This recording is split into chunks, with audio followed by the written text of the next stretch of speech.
సమావేశంలో పాల్గొంటున్న ఉప ముఖ్యమంత్రి భట్టి విక్రమార్క గారు, సహచార మంత్రివర్గ సభ్యులు, చీఫ్ సెక్రటరీ గారు, అదేవిధంగా రెవెన్యూ శాఖ, వ్యవసాయ శాఖ, హౌసింగ్ శాఖ అధికారులు, జిల్లా కలెక్టర్లు, మీ అందరికీ నమస్కారం. ఈరోజు అత్యవసరంగా ఈ వీడియో కాన్ఫరెన్స్ మనం ఏర్పాటు చేసుకోవడానికి ముఖ్య కారణం వరిధాన్య సేకరణ. మామూలుగా జూన్ ఫస్ట్ వీక్ తర్వాత మనకు వర్షాలు వచ్చే అవకాశం ఉంటుంది. ఈసారి దాదాపుగా 15 రోజుల ముందే ఋతుపవనాలు రావడం వల్ల, ఋతుపవనాలు ముందుకు జరగడం వల్ల ఈరోజు కళ్ళాల్లో ఉన్న కొంత ప్యాడీ నీళ్ళలో తడుచుకోవడం, కొన్ని దగ్గరలో అక్కడ తీసుకోవాల్సిన ముందస్తు జాగ్రత్తలు రైతులకు చేరకపోవడం వల్ల రైతులు కొంత ఇబ్బందిలో ఉన్నారని కొంత సమాచారం వస్తున్నది. అయితే సివిల్ సప్లైస్ డిపార్ట్మెంట్ను నేను అభినందిస్తున్నా. దాదాపుగా ఈ సంవత్సరం, పోయిన సంవత్సరం 2022-23 కానీ, 24-25, 23-24 కానీ, లేకపోతే 24-25లో మనం పోల్చినప్పుడు అత్యధికంగా 64,50,000 మెట్రిక్ టన్నులు వరి ధాన్యాన్ని సేకరణ చేయడం జరిగింది. ఇందులో దొడ్డు రకం 43 లక్షలు ఉంటే, సన్న రకం దాదాపుగా 20 లక్షల పైగా సేకరించడం జరిగింది.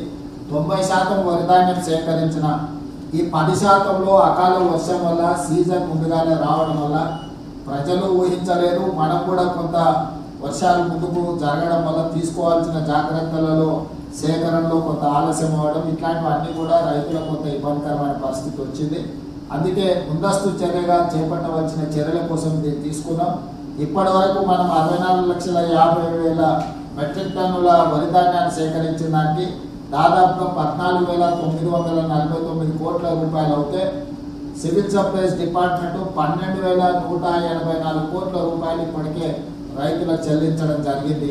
విత్ ఇన్ 48 అవర్స్లో తెలంగాణ రాష్ట్రం వచ్చిన 10 సంవత్సరాలలో ఏ రోజు కూడా రైతులకు వరి ధాన్యం సేకరించిన 48 గంటలలో నిధులు విడుదల చేయలేదు.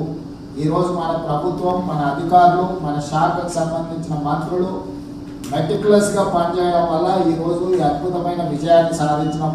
ఇప్పుడు మనం చెల్లించాల్సిన రేట్లు కూడా దాదాపుగా 2,760 కోట్ల రూపాయలు ఉన్నాయి. వాటిని కూడా శాఖ ఇమ్మీడియట్గా చెల్లిస్తుంది. కాబట్టి ఇంత మంచి పని చేసిన దాదాపుగా రైతులు 10,57,000 మంది ఇందులో లబ్ధిదారులు. దాదాపుగా 10,57,000 మంది రైతులలో మనం ఇంత మంచిగా వరి ధాన్యాన్ని సేకరించి, ఎందుకంటే ఎప్పుడు ఏ సీజన్లో కూడా 42-43 లక్షల కంటే, పోయిన సంవత్సరం 42 లక్షలు, అంతకంటే ముందు సంవత్సరం 43 లక్షల మెట్రిక్ టన్నులే వరి ధాన్యం సేకరించడం జరిగింది. ఈసారి మన శాఖ 64,50,000 మెట్రిక్ టన్నులు సేకరించి 12,184 కోట్ల రూపాయలు చెల్లించాం. ఇంత బాగా చేసిన చిన్న చిన్న అక్కడక్కడ చతుర్మాదుల సంఘటనలు ఏంటంటే మొత్తం డిపార్ట్మెంటే మీదనే ఒక రకమైన అపోహ కల్పించేటట్టు కొంత ప్రచారం జరుగుతుంది. దీన్ని తక్షణమే మనము అడ్రస్ చేయాల్సిన అవసరం ఉంది. మనం చేసిన మంచి పనిని కూడా చెప్పుకోవాలి. మీరు చేసిన మంచి పనిని చెప్పుకోకపోవడం వల్ల ఏమవుతుందంటే చిన్న చిన్న సంఘటనలే ఎక్కువ ప్రచారంలోకి వస్తాయి. 33 జిల్లాలలో దాదాపుగా మీకు 21 జిల్లాలలో ఎలాంటి సమస్య లేదు. 12 జిల్లాలలో కొంత మేరకు సమస్య ఉంది. అందులో ప్రధానంగా మెదక్ జిల్లా, వనపర్తి, నిర్మల్, ఉమ్మడి నిజామాబాద్లో, ఉమ్మడి ఆదిలాబాద్, ఇక్కడ కొన్ని ప్రాంతాలలో అక్కడక్కడ రైతులు రోడ్డు ఎక్కినట్టు టీవీలలో, పేపర్లలో వార్తలు వస్తున్నాయి. వీటిని తక్షణమే కలెక్టర్లు దాన్ని అడ్రస్ చేసి, అక్కడ కొంత రాజకీయ ప్రేరేపితమైన సంఘటనలు కూడా జరుగుతున్నాయి. అవసరానికి మించి అబద్ధాలతో ప్రచారం చేసి సోషల్ మీడియాలో పెట్టి, ఇంతకుముందు పెద్దలు తోమారెడ్డి గారు చెప్పినట్టు రైతు అక్కడికి ఆరోగ్యం బాగలేకొచ్చి చనిపోతే కూడా అదేదో ప్యాడీ కొనుగోలు చేయకపోవడం వల్ల, ఆలస్యం వల్ల ఇట్లా జరిగిందని. ఎగ్జాక్ట్గా పోయిన సంవత్సరం ఇదే తారీఖు నాడు లెక్కేస్తే 42 లక్షలు సేకరించారు. అంతకంటే ముందు సేమ్ తారీఖు నాడు చూస్తే 43 లక్షలు సేకరించారు. కానీ మనం 64,50,000 మెట్రిక్ టన్నుల ధాన్యం సేకరించిన అధికారులు కానీ మనము దాన్ని చెప్పుకోవాల్సినంత పాజిటివ్గా చెప్పుకోవడం వల్ల ఇవాళ మన మీద నెగటివ్ వార్తలు వస్తున్నాయి. కాబట్టి నా సూచన అధికారులు, ఎక్కడెక్కడైతే దీంట్లో కొంత ఇష్యూస్ వచ్చినాయో తక్షణమే కలెక్టర్లు క్షేత్రస్థాయిలో పోవడమే కాకుండా ఆ నెగటివ్ వార్తలకు సంబంధించిన వాస్తవాలను ప్రజలకు చెప్పాలి. ఇప్పుడు ఆ రైతు చనిపోయాడు, ఆరోగ్యం బాగాలేదు, అతనికి ఇబ్బందులు ఉన్నాయి, అతను మెడికల్ రిపోర్ట్స్ రిలీజ్ చేసి అతనికి ఈ సమస్య వల్ల చనిపోయాడు, దీనికి ప్రొక్యూర్మెంట్ కారణం కాదు అని కలెక్టర్ అధికారికంగా నివేదిక రిలీజ్ చేసి మీడియాను పెంచి ప్రజలకు వివరించి చెప్తే వాస్తవాలు ప్రజల దగ్గరికి వెళ్ళడానికి ఉంటుంది. ఒకటి. రెండవది, టార్పాలిన్లు కానీ అన్ని మనం ఏర్పాటు చేసాం. 90% మనము రైతులకు కావలసిన విధంగా ధాన్య సేకరణ చేయకుండా వాళ్ళ ఖాతాలో పైసలు వేసాం. మనం అది చెప్పుకోకపోవడం వల్ల ఒక దగ్గరలో 2 దగ్గరలను రైతులకు వచ్చిన చిన్న చిన్న ఇబ్బందులను పత్రికలు పతాక స్థాయిలో రాయడం కానీ లేకపోతే వాళ్ళు విష ప్రచారం చేయడానికి ఉపయోగపడుతుంది. కాబట్టి కలెక్టర్లను నా సూచన ఏంటంటే మీరు ఎప్పటికప్పుడు ఒక బులెటిన్ రిలీజ్ చేయండి. ఈ పోయిన సంవత్సరాన్ని కూడా కంపేర్ చేయండి. బిఫోర్ ఇయర్ కూడా 22-23ని, 23-24ను, 24-25 కంపారిజన్లో ఎవ్రీడే ఒక చిన్న బులెటిన్ మీరు పేపర్ వాళ్ళకి విడుదల చేసి నాకు ఆ జిల్లాలో అంతకుముందు ఎలాంటి పరిస్థితులు ఉండే, ఇప్పుడేం పరిస్థితి ఉంది, దాంతో కొంత మన వాళ్ళకు మాట్లాడే వాళ్ళకి అవకాశం ఉంటుంది. మీరు కూడా అఫీషియల్గా ఇప్పుడు కలెక్టర్లు కూడా పిఆర్ఓలు మొత్తం వ్యవస్థ ఉంది. మీరు ఏమి చెప్పకపోవడం వల్ల ఈ తప్పుడు వార్తలు కలెక్టర్లు సరైన విధంగా స్పందిస్తలేరని అనుకునే ప్రమాదం ఉంది. కాబట్టి మీరు ఖచ్చితంగా అఫీషియల్ రికార్డు, మీరు పొలిటికల్ స్టేట్మెంట్స్ ఇవ్వాల్సిన పని లేదు, కానీ అఫీషియల్ డేటా రిలీజ్ చేసి అఫీషియల్గా మీరు కమ్యూనికేట్ చేయాల్సిన అవసరం ఉంది. కాబట్టి ఇట్లాంటి విషయాలు వచ్చినప్పుడు కలెక్టర్లు ప్రోయాక్టివ్గా ఉండాలి. మాకెందుకులే ప్రభుత్వాన్ని విమర్శించడాన్ని అని మీరు అంటున్నారు అంటే ప్రభుత్వం మీరు కదా, అల్టిమేట్గా మినిస్టర్స్ కాదు కదా, ఎవరైతే జిల్లా కలెక్టర్లు ఉన్నారో వాళ్ళే ప్రభుత్వం. సో ఆ లోకల్గా ఏదైనా నెగటివ్ ఏ వార్త వచ్చినా it is going to reflect on collector career అవచ్చు. సో కలెక్టర్లు అనేవారిని వాళ్ళు ఫైట్ చేయాల్సిందే. స్పష్టంగా మీరు జరుగుతున్న పరిణామాలు ఎక్కడైనా మన వైపు నుంచి మన వైఫల్యం ఉంటే ఎమ్మడే సరిదిద్దుకోవాలి. మన మీద తప్పుడు ప్రచారం జరుగుతుందంటే ఎమ్మడే వివరణ ఇవ్వాలి.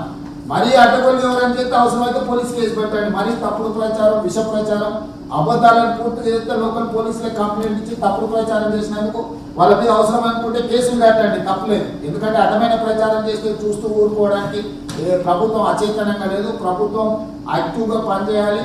నేను మళ్ళొకసారి ఈ వరి ధాన్య సేకరణ సివిల్ సప్లైస్ డిపార్ట్మెంట్ను, మినిస్టర్స్ని, కలెక్టర్లని నేను అప్రిషియేట్ చేస్తున్నా. You have done a meticulous job. But end of the day మనం 100% కంక్లూడ్ చేసినప్పుడే ఈ రివార్డ్ అనేది మనకు వస్తుంది. చిన్న చిన్న విషయాలు ఏమైనా ఉంటే తక్షణమే వాటిని పరిష్కరించండి. ఇంకేదైనా విషయాలు ఉంటే చీఫ్ సెక్రటరీ గారు మీకు అందుబాటులో ఉన్నారు, సివిల్ సప్లైస్ కమిషనర్ మీకు అందుబాటులో ఉన్నారు, కన్సర్న్ మినిస్టర్ గారు 24/7 మానిటరింగ్ చేస్తున్నారు, కలెక్టర్లతో కంటిన్యూస్గా వీడియో కాన్ఫరెన్స్ చేస్తున్నారు, సీఎంఓ కూడా ఎప్పుడూ అందుబాటులో ఉంటుంది. కాబట్టి కలెక్టర్లు అందరూ కూడా నా స్టాండింగ్ ఇన్స్ట్రక్షన్స్, ఇందులో ఏ మాత్రం కూడా మనం ఒక నిమిషం కూడా వృధా చేయడానికి వీల్లేదు, ఎవరికి నష్టం జరగకూడదు. ఇంతకుముందు మంత్రి గారు చెప్పినట్టు లోకల్ గోడౌన్స్ను హైర్ చేయండి, ఎక్కడ కావాలంటే అక్కడ మొత్తం ఏర్పాట్లు చేయండి, మిల్లర్స్ కూడా పర్యవేక్షించండి. మిల్లర్స్ ఎక్కడైనా గ్యాంగ్ అప్ అయిపోయి లేకపోతే రైతులకు నష్టం కలిగించే విధంగా ఏదైనా మిల్లర్స్ కూడా ఒకవేళ లోకల్గా రైతులను ఏదైనా ఇబ్బంది కలిగించినట్టు ఇమ్మీడియట్గా వాళ్ళ మీద యాక్షన్ తీసుకోండి. No mercy. ఇందులో తప్పులు ఎవరు చేస్తున్నా, కింది అధికారులు చేసినా, మిల్లర్లు చేసినా, దళారులు చేసినా ఎవరిని కూడా మీరు మినహాయించేది లేదు. మీరు స్ట్రింజెంట్ యాక్షన్ తీసుకోండి. Collectors are all empowered to take action against those culprits. So మీకు అందరికీ కూడా నేను క్లియర్గా చెప్తున్నా, ప్యాడీ సేకరణలో అద్భుతం. ఎందుకంటే పోయిన సంవత్సరం కానీ ఈ సంవత్సరం కానీ ఈ రోజే government of India journals publish చేసిన ఇండియాలో నెంబర్ 1 ప్యాడీ ప్రొడ్యూసింగ్ స్టేట్ కింద తెలంగాణ 2,75,00,000 మెట్రిక్ టన్నులు ఈ రెండు రాష్ట్రాలు, మన తెలంగాణ రాష్ట్రం నుంచి 2 పంటలలో పండించమని ఈరోజు రిపోర్ట్స్ ఉన్నాయి. నిజంగా ఇది వ్యవసాయ శాఖకు అదేవిధంగా మన సివిల్ సప్లైస్ డిపార్ట్మెంట్ కూడా ఇది ఒక అభినందన. నేను మనస్ఫూర్తిగా ఈ విజయాన్ని సాధించిన మిమ్మల్ని అభినందిస్తూ భవిష్యత్తులో ఇంకా మీరు జాగ్రత్తగా ముందుకు వెళ్ళాలని మీకు సూచన చేస్తున్నా. అదేవిధంగా ఇప్పుడు వ్యవసాయం సంబంధించి ఈ రిలేటెడ్ అంటే ప్యాడీ వరి ఉత్పత్తి కానీ వరి ధాన్య సేకరణ కానీ ఇట్ ఈస్ రిలేటెడ్ టు వ్యవసాయం. ఈరోజు వ్యవసాయంలో మనకు ఎందుకు ఈ సమస్యలు కనిపిస్తున్నాయి? వర్షాలు ముందుగా రావడం వల్ల, సీజన్ ముందుకు జరగడం వల్ల మనం వేసుకుంటున్న ప్రణాళిక, అది ఎరువులు కావచ్చు, ఇథనాలు కావచ్చు, ధాన్య సేకరణ కావచ్చు, సీజన్ అడ్వాన్స్ అవ్వడం వల్ల మన ప్రణాళికలోనే కొంత మనం మార్పులు చేసుకోవాల్సి వచ్చింది. అందుకోసమే ఈరోజు అత్యవసరంగా మనం ఇక టెలికాన్ఫరెన్స్, వీడియో కాన్ఫరెన్స్ పెట్టుకున్నాం. దీంట్లో మీకు కలెక్టర్లు అందరూ కూడా విత్తన నిల్వలు చాలా వరకు ఉన్నాయి. ఎక్కడైనా మీకు లేదు అని అనుకుంటే ఇమ్మీడియట్గా దాని మీద పెట్టాలి.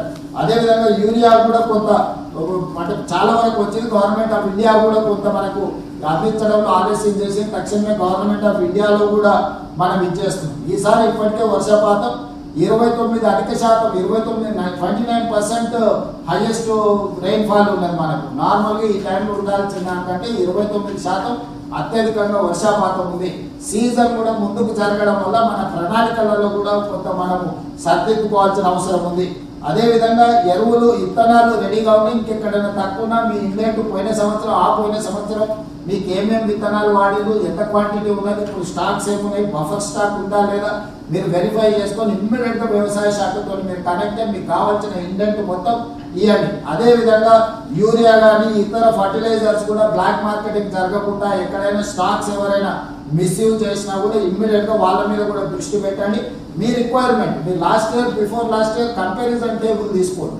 కొంత ఎక్సెస్ ఉంటుంది. ఎందుకంటే మనం పంట ఉత్పత్తి పెరుగుతుందంటే దాని అర్థం వ్యవసాయం పెరిగిందనంటే మీకు విత్తనాలు కానీ ఎరువులు కానీ మీ అవసరానికి మించి కొంచెం ఇండెంట్ పెరుగుతుంది. కాబట్టి కలెక్టర్లు వ్యవసాయ శాఖకు సంబంధించిన అధికారులు మండల స్థాయి అధికారులతో సహా ప్రతి మండలంలో మీ దగ్గర ఉన్న రిక్వైర్మెంట్ ఏంటి, ఏం పంటలు వేయబోతున్నారు అనే దాని మీద కూడా మీ దగ్గర ఒక యాక్షన్ ప్లాన్ ఉండాలి. మీరు ఇమ్మీడియట్గా మండల స్థాయి వ్యవసాయ అధికారులను కూడా అప్రమత్తం చేయాల్సిన అవసరం. అదే క్రమంలో నకిలీ విత్తనాల బెడద కూడా ఎక్కువ ఉంది. మీరు ఎక్కడికక్కడ షాపులలో ర్యాండమ్ చెకింగ్ చేయడం, కలెక్టర్లు కూడా మీరు వెళ్ళండి, విత్తన షాప్కి వెళ్ళి అక్కడ ఉన్న విత్తనాలు తీయండి, సీడ్ను కూడా అవసరం అనుకుంటే మీరు ల్యాబ్లకు పంపించండి. ఇవి నకిలీవా లేకపోతే ఒరిజినలా, లేకపోతే గతంలో ఏమంటారు హ్యాబిచువల్ అఫెండర్స్ ఉంటారు. ఈ హ్యాబిచువల్ అఫెండర్స్ ఏంటంటే ఒక లైసెన్స్ మీద కేసు అయితే రెండో లైసెన్స్ ఇంకో పేరు మీద తీసుకొచ్చి పెడతారు. షాప్ అదే ఉంటుంది, ఇది ఉంటుంది, షాప్ పేరు మారుతుంది. మీరు అట్లాంటి వాళ్ళని చేసి వాళ్ళకు ఒక మామూలుగా హిస్టరీ షీటర్స్ ఎట్లుంటారో, రౌడీ షీటర్స్ ఎట్లుంటారో, ఈ నకిలీ విత్తనాలలో కూడా హ్యాబిచువల్ అఫెండర్స్ మీరు లిస్ట్ అవుట్ చేసుకుని ఒక డేటా కలెక్టర్లు అందరూ కూడా డేటా కలెక్ట్ చేయాలి, డేటా అవైలబుల్ పెట్టాలి. సీజన్ వచ్చినప్పుడు మీరు అవసరమైతే పత్రికా సమావేశాలు పెట్టి ఇలాంటి వాళ్ళు అందరి ఈ యజమానులు ఈ కేసులు ఉన్న వాళ్ళు మీరు పబ్లిక్ అవేర్నెస్ ప్రోగ్రామ్ కూడా తీసుకోండి. అక్కడక్కడ ఈ విత్తనాలు రెగ్యులర్గా ఉంటే కేసులు కట్టిన బస్ స్టాండ్లలో ఫ్లెక్సీలు పెట్టించారు, వాళ్ళ ఫోటోలు పెట్టించి వీళ్ళు నకిలీ విత్తనాలు అమ్ముతారు, వీళ్ళ పట్ల జాగ్రత్తగా ఉండండి అని చెప్పి.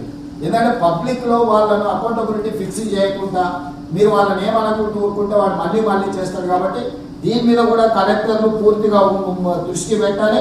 నకిలీ విత్తనాల మీద అసలు ఏ మాత్రం కూడా వాళ్ళని క్షమించే సమస్యనే లేదు. అవసరం అనుకుంటే హ్యాబిచువల్ అఫెండర్స్ ఉంటే పీడీ యాక్ట్ పెట్టండి. అక్కడక్కడ మీరు పీడీ యాక్ట్ కేసులు పెట్టడం మొదలు పెడితే వాళ్ళకి ఒక భయం వస్తుంది. గవర్నమెంట్ సీరియస్గా యాక్షన్ చేస్తుంది, ఇట్లాంటి వ్యవహారాలు ఇక్కడ నడవవు, కుదరదని. ఇదంతా చేయాల్సింది కలెక్టర్లు పనిచేయాలంటే మీ కింది వ్యవస్థను మీరు స్ట్రీమ్ లైన్ చేసుకోవాలి, కింది వ్యవస్థతో మీరు కమ్యూనికేషన్ పెట్టుకోవాలి. మీరు ఫీల్డ్ ఇన్స్పెక్షన్స్కి వెళ్ళాల్సిందే. నేను టైం అండ్ అగైన్ కలెక్టర్లు కోరుకునేది ఒకటే, ఈ సమస్యలకు పరిష్కారం ఒకటే, మీరు క్షేత్రస్థాయిలో పర్యటన చేయడము. అదేవిధంగా పచ్చిరొట్టు విత్తనాల విషయాలకు సంబంధించి కూడా కలెక్టర్లందరికీ నేను సూచన చేస్తున్నా. దానికి సంబంధించి ఆల్రెడీ ప్రభుత్వం అన్ని రకాల ప్రొక్యూర్మెంట్ ఏర్పాట్లు చేసింది. ఇంకేదైనా మీకు దీంట్లో ఏదైనా అంశాలు ఉంటే కూడా ఇమ్మీడియట్గా వ్యవసాయ శాఖకు సంబంధించిన అధికారులు అదేవిధంగా మంత్రి గారు కూడా ఎప్పటికప్పుడు మీకు అందుబాటులో ఉన్నారు, వాళ్ళని రీచ్ అవ్వండి. అక్కడ కూడా మీకు ఏదైనా ఇష్యూ ఉందనుకుంటే ఇమ్మీడియట్గా సీఎంఓని కూడా మీరు రీచ్ అయ్యేదాన్ని ఇష్యూస్ ఉంటే చెప్పండి. నేను ఇమ్మీడియట్గా 24/7 నేను కూడా మానిటరింగ్ చేస్తున్నా. చీఫ్ సెక్రటరీ గారు అందుబాటులో ఉంటారు, చీఫ్ మినిస్టర్గా నేను అందుబాటులో ఉంటా. మీరు దీని మీద కూడా ప్రత్యేకంగా దృష్టి పెట్టాల్సిందిగా, వ్యవసాయానికి సంబంధించిన విషయాల మీద కూడా ప్రత్యేకంగా మీరు ఒక టాస్క్ ఫోర్స్ టీం ఏర్పాటు చేసుకోండి. మీకు ఉండే ఆఫీసర్లు కూడా ఒక స్పెసిఫిక్ జాబ్ డెలిగేట్ చేయండి. మానిటరింగ్ చేసుకోవడానికి మీరు రిపోర్ట్ చేసుకోవడానికి కూడా కలెక్టరేట్లో ఉన్న ఇంపార్టెంట్ ఆఫీసర్లను, ఆ అగ్రికల్చర్కి సంబంధించిన ఒక ఆఫీసర్ను మానిటరింగ్ చేసుకోవడానికి ఏమేమి ఇన్స్ట్రక్షన్స్ ఇవ్వాలో, టైం టు టైం మీకు రిపోర్ట్ ఏమి ఇవ్వాలో వాటన్నిటిని కూడా దృష్టిలో పెట్టుకొని ఇమ్మీడియట్గా దాన్ని కూడా ఒక మెకానిజం ఎవాల్యూ చేసుకోండి. ఆ మెకానిజంని మీరు కంటిన్యూస్గా మానిటరింగ్ చేసుకునే బాధ్యత తీసుకోవాలి. ఇక 3వ పాయింట్ భూభారతి మీకు తెలుసు. మొట్టమొదట పైలట్ ప్రాజెక్ట్ కింద 4 మండలాలు తీసుకున్నాం. నారాయణపేట జిల్లాలో మద్దూరు, ఖమ్మం జిల్లాలో నెలకొండపల్లి, కామారెడ్డి జిల్లాలో లింగంపేట, ములుగు జిల్లాలో వెంకటాపూర్.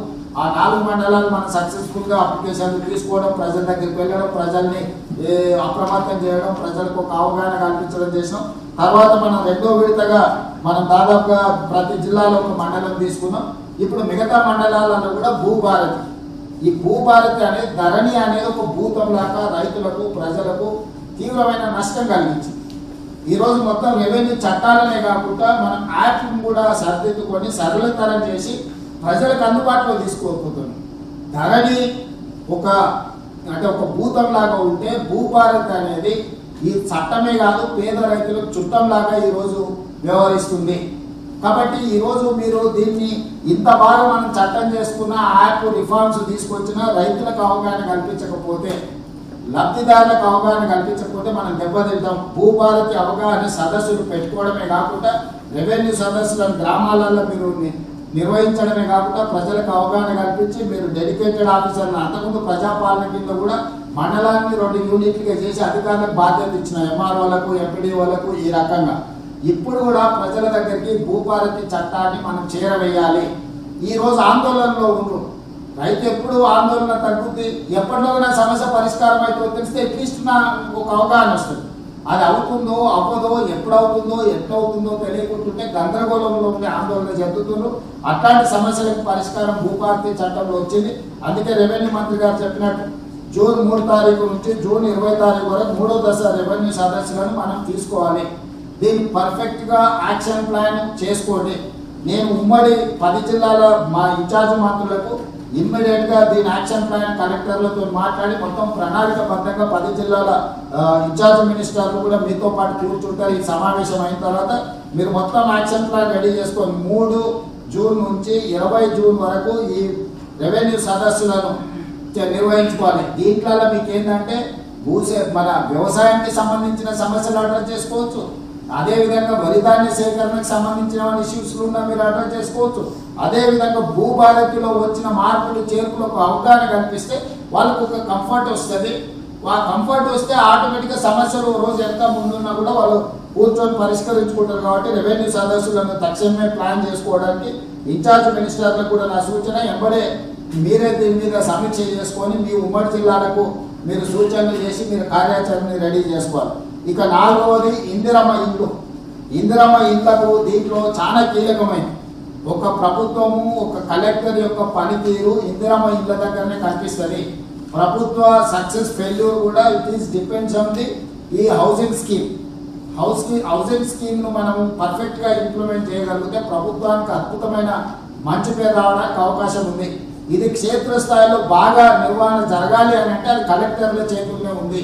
కలెక్టర్లు అనే వాళ్ళు పూర్తి స్థాయిలో దీన్ని పర్యవేక్షించకపోతే ఇబ్బందికరమైన పరిస్థితి వస్తే అది చిక్కుముళ్ళుగా మారి మనకు జటిలమైంది. తర్వాత మీరు ఏమి పరిష్కరించలేని పరిస్థితి వస్తుంది. కాబట్టి దీంట్లో ఒక 2-3 సూచనలు నేను కలెక్టర్లకు ఇన్స్ట్రక్షన్స్ ఇవ్వదలుచుకున్నా. మండల స్థాయిలో ధరల నియంత్రణ కమిటీలు మీరు ఏం చేయాలి.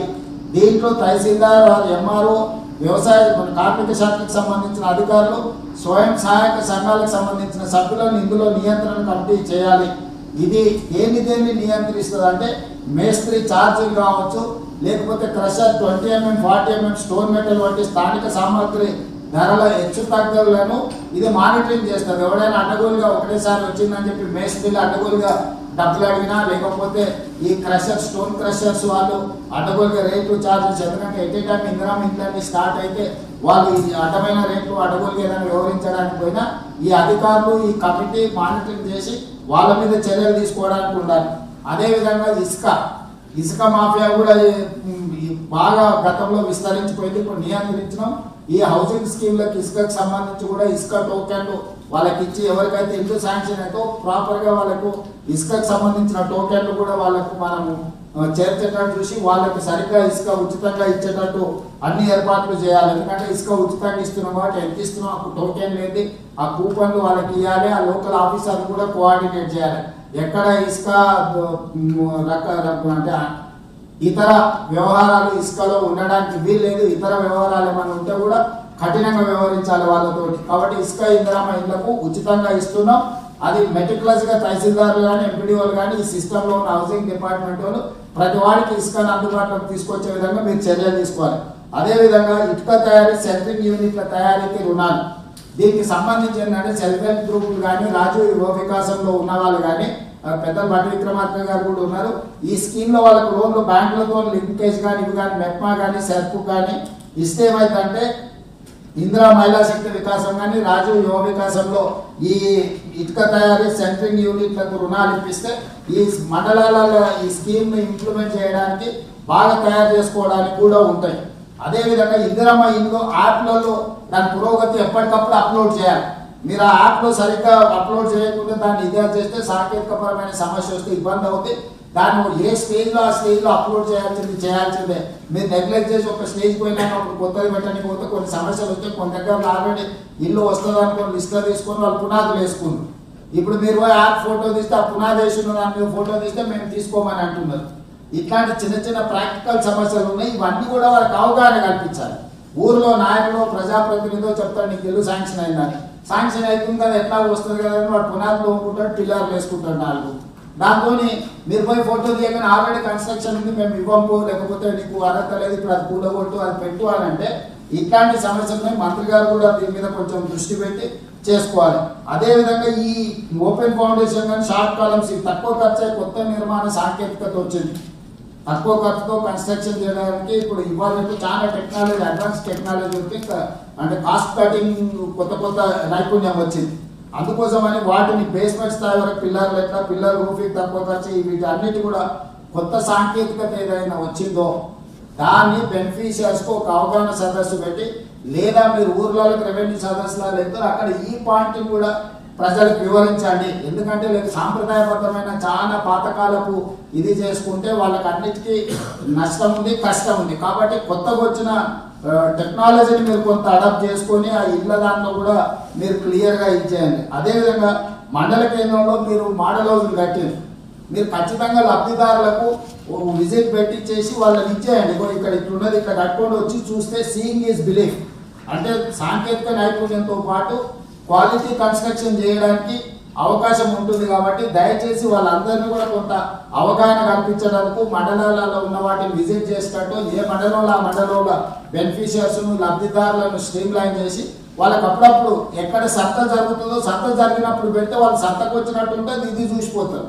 మీరు సంతలో కూడా ఫ్లెక్సీలు పెట్టడము, అవగాహన కల్పించడము, లేకపోతే మైక్లో అనౌన్స్మెంట్ చేయడము, ఇట్లాంటి చిన్న కొంత అవగాహన కల్పించండి. అక్కడక్కడ ఊర్లలో ఎవరైనా అంటే ఉత్సాహంగా వాళ్ళు ఉంటే ప్రోత్సహించండి, టామ్ వేయించండి, డబ్బు కొట్టించి వాళ్ళ దగ్గర మోడల్ అవుతుంది చూడండి. చిన్న టెక్నిక్స్ మీరు ప్లే చేయండి. మీరు మండల కేంద్రంలో ఎంపీడీఓ ఆఫీస్ ఎంఆర్ఓ ఆఫీస్ దగ్గర ఒక ఫ్లెక్సీ పెట్టండి, పలానా దగ్గర మోడల్ అవుతుంది, మీరు ఇందిరమ్మ ఇల్లు మీరు కట్టుకోవాలనుకుంటే వెళ్ళి అక్కడ చూడండి అంటే ఇల్లు కట్టుకున్న వాడు తప్పకుండా చూస్తాడు. లబ్ధిదారుడు డెఫినెట్గా చూస్తాడు. మీతో చూసినా చూడకపోయినా మనకేం ఇష్యూ ఉండదు.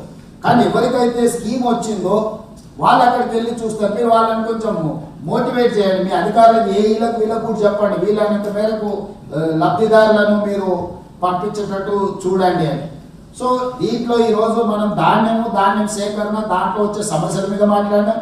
వ్యవసాయము ఈరోజు వర్షాలు బాగున్నాయి, దానికి సంబంధించిన ఎరువులు లేకపోతే విత్తనాలు, నకిలీ విత్తనాలు దానికి సంబంధించి మాట్లాడినాం. అదేవిధంగా భూభారతి రెవెన్యూ సదస్సుల విషయంలో మాట్లాడినాం, ప్రజలకు అవగాహన కల్పించే దాంట్లో మాట్లాడినాం, తారీఖులు నిర్ణయించుకున్నాం. దాని తర్వాత మనం ఇందిరమ్మ ఇళ్లకు సంబంధించి కూడా కలెక్టర్లకి ఉన్న అపోహల్ని లిస్టులు కూడా అన్ని పర్ఫెక్ట్గా చేసుకొని ముందుకు తీసుకెళ్ళాలి.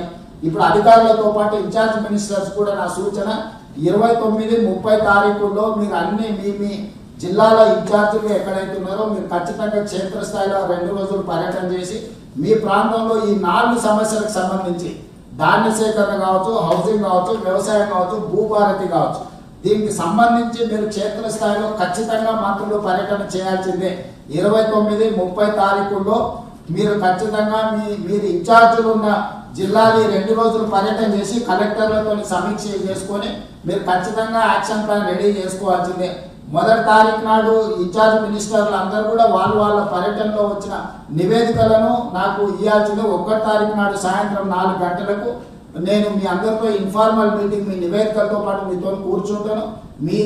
మీకు ఎదురైన సమస్యలు కానీ వాటిని పరిష్కరించడానికి అవసరమైన ప్రణాళికలను పూర్తి చేసుకుంటూ జూన్ 2 నాడు జిల్లాలలో చేపడుతున్న రాష్ట్ర అవతరణ దినోత్సవ కార్యక్రమాలను కూడా ఏ రకంగా చేసుకుంటున్నారు అనేది నాకు ఇన్ఛార్జ్ మినిస్టర్స్ మ్యాండేట్గా నివేదిక జూన్ 1 నాడు సాయంత్రం 4 గంటలకు తీసుకొని హాజరవుతే సెక్రటేరియట్లో మంత్రులతో ఒక సమీక్ష సమావేశం పెట్టుకుంటాం.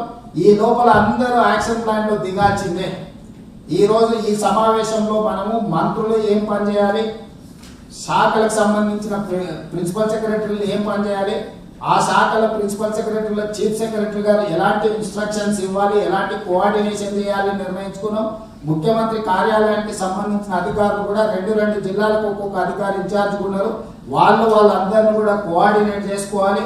అదేవిధంగా కలెక్టర్లు క్షేత్రస్థాయిలో పనిచేసేది కలెక్టర్లే. నేను మళ్ళీ చెప్తున్నా, మీ క్షేత్రస్థాయి పర్యటనల మీదనే మీ ప్రోగ్రెస్ని ఎనాలిసిస్ చేస్తాం. రేపు భవిష్యత్తులో మీ పోస్టింగులు ఉంటాయి. It is related to your work and your posting.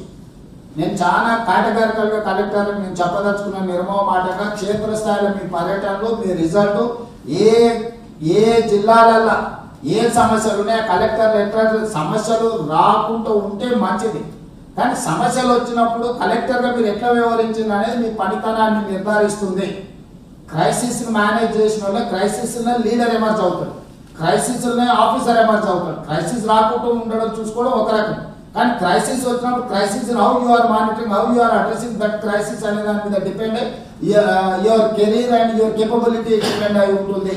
కాబట్టి నేను కలెక్టర్లు క్లియర్గా చెప్తున్నా, రాబోయే నెల రోజులు పూర్తి స్థాయిలో మీరు క్షేత్రస్థాయిలో ప్రజలతో సత్సంబంధాలు ఏర్పాటు చేసుకొని ప్రజల దగ్గరికి వెళ్లాల్సిందే. మీ కింది అధికారులను కూడా మీరు పరిగెత్తించాల్సిందే. ఎవరికైనా ఏదైనా ఇబ్బంది ఉంటే సిఎస్ గారికి రీచ్ అవ్వండి, రీప్లేస్మెంట్ చేద్దాం. మీకు ఏదైనా కన్స్ట్రెయిన్స్ ఉండి లేకపోతే ఏదైనా లిమిటేషన్స్ ఉండి, if you have any problem, physical problem or other problem or any problem is there, you reach direct your chief secretary and let me know, I will replace. కానీ మేము అక్కడ ఉండి మేము క్షేత్రస్థాయిలో పోము, మేము వ్యవసాయాన్ని అడ్రస్ చేయము, మేము ధాన్య సేకరణ అడ్రస్ చేయము, లేకపోతే మేము భూభారత ఇష్యూస్ని మేము మానిటరింగ్ చేయట్లేదు, లేకపోతే మేము ఇందిరమ్మ ఇళ్ల విషయంలో లబ్ధిదారులను కానీ ఇందిరమ్మ కమిటీలను కానీ మండల కమిటీలను కానీ రేట్ మానిటరింగ్ ఇష్యూస్ కానీ మేము చెయ్యము అని అంటే అది కుదరదు. ప్రజలు మన మీద చాలా హై ఎక్స్పెక్టేషన్ ఉన్నది. ఏమి చేయకుంటుంటే ప్రజలు మర్చిపోతారు. 10 ఏళ్ళు డబుల్ బెడ్రూమ్ ఇల్లు ఇవ్వలే, ఎవరు అడగలే. ఇవాళ మీరు 4,50,000 ఇందిరమ్మ ఇల్లు ఇస్తామని బయలుదేరినప్పుడు ఈరోజు ప్రతి వాళ్ళు మన మీద హోప్తో ముందుకు వస్తారు. కొడతామంటే దూరం పోతారు, పెడతామంటే దగ్గరకు వస్తారు. ఇప్పుడు మన ప్రభుత్వం పెడతామా అంటుంది, ప్రజలు మన దగ్గర ఒక గ్రేట్ హోప్తో వస్తారు. వచ్చినప్పుడు వాళ్ళని కంట్రోల్ చేయాలి, వాళ్ళని అడ్రస్ చేయాలి, ఆ ఇష్యూ రిజాల్వ్ చేయాలి. ఇదంతా కూడా మా క్షేత్రస్థాయిలో పిల్లర్స్ కలెక్టర్లు. I'm completely depending on my collectors. I'm expecting result from my collectors. Don't let me down. నేను క్లియర్గా కేటగారికల్గా చెప్తాను, మీ పనితనాన్ని తప్పకుండా ప్రభుత్వం గుర్తిస్తుంది. ఈరోజు కలెక్టర్లకు వేసిన పోస్టింగ్లలో ఎక్కడ కూడా మీరు ఎవరితో రీచ్ కాకుండా డైరెక్ట్గా మిమ్మల్ని గుర్తించి మీరు చేస్తారని మిమ్మల్ని పోస్టింగ్ చేసినాం. నిరూపించుకునే బాధ్యత ఇప్పుడు మీ మీద ఉంది. ఐఏఎస్ కెరీర్లో కలెక్టర్ పోస్ట్ అనేది అత్యంత కీలకమైనది, ప్రతిష్టాత్మకమైనది. ఆ పోస్ట్లో మీరు రాణిస్తే భవిష్యత్తులో మీ కెరీర్ అంతా బాగుంటుంది. ఆ పోస్ట్లో మీరు ఫెయిల్ అయినంటే మీ భవిష్యత్తులో ఎప్పుడు కూడా మీ ఏ ఎలివేషన్ చేయాల్సి వచ్చినా కలెక్టర్ ఎట్లా పర్ఫామ్ చేసిందని రిపోర్ట్ తీసుకుంటారు. కాబట్టి 4 అత్యంత కీలకం తెలంగాణలో. ప్యాడీ సేకరణ, పంటల సేకరణ కావచ్చు, వ్యవసాయం కావచ్చు, హౌసింగ్ కావచ్చు, భూభారతి ఒక ధరని ఒక భూతంలాగా ప్రజలను ఇబ్బంది పెట్టింది. అలా భూభారతి ద్వారా సమస్యను పరిష్కరిస్తున్నాం. ఒక హోప్ వచ్చింది. ఇప్పుడు ప్రజలు మన దగ్గరకు వస్తున్నారు. ఆ హోప్ నిలబెట్టుకోవాల్సిన బాధ్యత మన అందరి మీద ఉన్నది. కాబట్టి మీ అందరి అధికారులను కూడా మా ఇన్ఛార్జ్ మినిస్టర్లు, సహచార మినిస్టర్లు అందరూ కూడా నా రిక్వెస్ట్, రాబోయే 3-4 రోజులు కంప్లీట్గా మనం జిల్లాలో తిరగాల్సిందే. 29-30 తారీఖు ఇన్ఛార్జ్ మినిస్టర్లు వాళ్ళ ఏ జిల్లాలకు ఇన్ఛార్జ్ ఉన్నారో వాళ్ళ క్షేత్రస్థాయిలో వెళ్లాల్సిందే, కలెక్టర్లను సమీక్షించాల్సిందే. 1 తారీఖు నాడు నివేదిక ఇవ్వాల్సిందే. 1 తారీఖు నాడు ఇంకేమైనా ఇన్స్ట్రక్షన్స్ ఏమైనా క్లారిటీ ఉన్నా గవర్నమెంట్ వైపు నుంచి ఇస్తాం. అదేవిధంగా 2 తారీఖు నాడు రాష్ట్ర అవతరణ దినోత్సవాలను కూడా ఎక్కడికక్కడ అద్భుతంగా చేయాలి. ఈ అత్యవసరంగా పెట్టిన ఈ సమావేశంలో వచ్చిన ఉప ముఖ్యమంత్రి గారికి, మంత్రులకు, చీఫ్ సెక్రటరీ గారికి, వివిధ శాఖల ప్రిన్సిపల్ సెక్రటరీస్కు, అదేవిధంగా కలెక్టర్లు అందరూ కూడా మనస్ఫూర్తిగా ధన్యవాదాలు చెప్తున్నా. చేయడమే కాదు, చేసింది చెప్పుకోవడం కూడా చాలా కీలకం. మనం చేసింది చెప్పుకోకపోవడం వల్ల ఈ కొంచెం ఏదైతే మిగిలిపోయిందో ఆ బ్యాడ్ పబ్లిసిటీని వాళ్ళు లీడ్ చేస్తున్నారు. Any media they give you some space. ఆ స్పేస్లో మీరు పాజిటివ్ మీరు చేసుకుని చెప్పుకోకపోతే ఆటోమేటిక్గా నెగటివ్ స్టోరీ ఆ ప్లేస్ని తీసుకుంటుంది. కాబట్టి కలెక్టర్లు మీరు చేసింది కూడా చెప్పుకోవడం అనేది మీకు కూడా బాధ్యత. మీరు కూడా మీ ఇన్ఛార్జ్ మినిస్టర్లకు కంటెంట్ పూర్తి చేయండి. మీ జిల్లాలో ఏం చేసి వస్తే ఇమ్మీడియట్ గా మినిస్టర్స్ కూడా దాని మీద రియాక్ట్ అవుతారు. మీ కన్సర్న్ మినిస్టర్స్ కూడా మీరు ఫీడ్బ్యాక్ ఇవ్వండి ఇమ్మీడియట్ గా. పొద్దున్న మీరు ఒక రోజు ముందుగానే late in the evening me concern ministers కి మీ ఫీడ్బ్యాక్, మీ ఎక్స్పీరియన్స్, మీ వర్క్ ప్రోగ్రెస్ ఇస్తే నెక్స్ట్ డే పొద్దునే కలెక్టర్ మన ఇన్ఛార్జ్ మినిస్టర్స్ వాళ్ళ నోట్ రిలీజ్ చేస్తారు. లేకపోతే వాళ్ళే డైరెక్ట్ ఎక్కడైనా అవకాశం వచ్చినా మీడియాతో మాట్లాడతారే ఇప్పటివరకు ఇంత సేకరించడం ఇట్లుంది అని. సో ఈ కమ్యూనికేషన్ అనేది పుష్ అండ్ పుల్ ఉండాల్సిందే. డేటా మేము చేస్తానే ఉన్నాం, బాగానే ఉంది, మా సమాచారం మేము ఫైల్లో పెట్టుకున్నాం అని అంటే దానివల్ల ప్రయోజనం ఉండదు, ఆశించిన ఫలితాలు రావు. దయచేసి కలెక్టర్లు అందరూ కూడా చెప్తాం, మీ ఇన్ఛార్జ్ మినిస్టర్తో ఇంటాక్ట్లో ఉండండి. అదేవిధంగా మీ శాఖలకు సంబంధించిన మంత్రులతో మీరు ఇమ్మీడియట్గా ఏ సమాచారం ఉన్నా ఇమ్మీడియట్గా మీరు వారికి సమాచారం చేరవేయండి. ముఖ్యమంత్రి కార్యాలయం కూడా సమాచారం చేరవేయండి. ఎలా అంటే నేను ఇమ్మీడియట్గా అడ్రస్ చేస్తాను. మీరు అందరూ కూడా మనందరం కూడా అలర్ట్గా ఉండాలి. వర్షాలు ముందస్తుగా వచ్చినాయి. మెడికల్ అండ్ హెల్త్ కూడా రాబోయే రోజుల్లో కోవిడ్ కూడా కొంత వచ్చింది అని అంటున్నారు. మెడికల్ అండ్ హెల్త్ వాళ్ళు కూడా అప్రమత్తంగా ఉండాలి. వర్షాలు రాగానే కొంచెం అంటురోగాలు వచ్చే ప్రమాదం ఉంటుంది. దాని మీద కూడా మన వైద్య ఆరోగ్య శాఖ అప్రమత్తంగా ఉండాలి. వాళ్ళు కూడా సమీక్ష చేసుకొని అన్ని దగ్గరలో మందులు అందుబాటులో ఉన్నాయా లేదా, డాక్టర్లు ఉన్నారా లేదా, ఎవరైనా లీవ్ మీద వెళ్ళిరా, వాళ్ళు కూడా ఈ సీజన్ స్టార్ట్ అయినప్పుడు సీజనల్ డిసీజెస్ కొన్ని ఆటోమేటిక్ వస్తాయి ఫాలోడ్ బై రెయిన్ఫాల్. సో వ్యవసాయం రాగానే కొన్ని ముఖ్యంగా ఈ ఆదివాసీ ప్రాంతాలలో, అటవీ ప్రాంతాలలో కొన్ని ప్రమాదాలు ఉంటాయి కాబట్టి ఇమ్మీడియట్గా కలెక్టర్ ఆ విషయంలో కూడా అప్రమత్తం కావాలి. అన్ని 15 రోజులు ముందస్తుకు జరిగినాయి. మరి సీజన్ జరిగినప్పుడు మొత్తం రిక్వైర్మెంట్స్ జరిగినప్పుడు కలెక్టర్ కూడా 15 రోజులు ముందస్తు యాక్షన్ ప్లాన్ రెడీ చేసుకోవాలి. దాన్ని మంత్రులు కూడా మోటివేట్ చేసుకుంటూ ముందుకు వెళ్లాల్సిందిగా కోరుకుంటూ ఈ సమావేశంలో పాల్గొన్న వాళ్ళందరికీ మరొకసారి నమస్కారాలు తెలియజేస్తూ సెలవు తీసుకుంటున్నాను. ధన్యవాదాలు.